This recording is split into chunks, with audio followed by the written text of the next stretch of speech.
Well, I mean, when it comes to the EECC, or the code, I think that one of the things that we need to take on board from RSPG side is that actually two of our main inventions from the RSPG came into the code.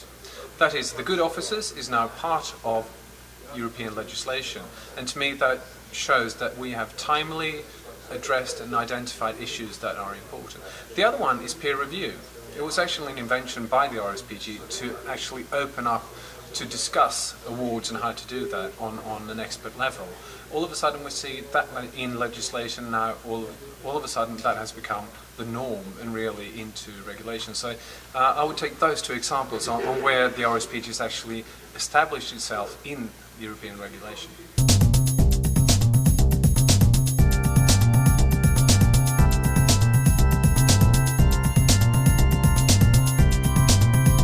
I think that when it comes to my chairmanship, I think that the peer review process is one of the issues that I'm the most proud over, because what we need is to get between member states to learn from each other, to actually get the experts in the room, close the door and learn from each other. Because if we read the press releases on how to design awards, auctions or whatever you have, it will always be on a superficial level. It will be a press release, it might be a challenge in court. If you get people in the room and actually talk to each other on design issues, what deliberations did they take in designing different things, you can actually learn from each other and build a trust and actually use the competence that we build in different countries to create a better harmonization on a soft level.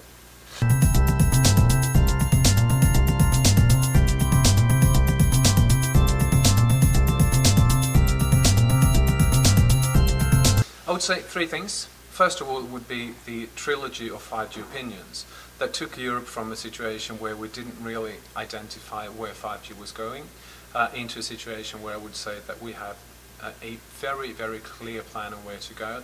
It is implemented in the code, and we have clear dates for member states. We have the bands, low, mid and high. We know what to do. We just need member states to do that. So I would say that is a major achievement from the RSPG to actually set strategic direction. Number two in that, I would say actually almost a part of that, it is the work of the good officers with the harmonization or the coordination of the 700 band and the clearance of 700 band throughout all EU member states. That is an enormous feat that led the foundation to actually award the spectrum and make use for it. It's seldom seen, but I'm very, very impressed by that.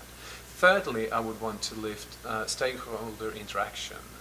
Actually going out, having stakeholder meetings, leaving Brussels, leaving the RSPG website, going out, meeting stakeholders, both locally and sort of global players, talking to them, having stakeholder events, listening, having interaction with our stakeholders, not only mobile operators, but I mean train operators, local communities, etc., to actually have an interaction, to be seen and to be regarded as the strategy leader. So I would take those as the main sort of achievements during these 2 years.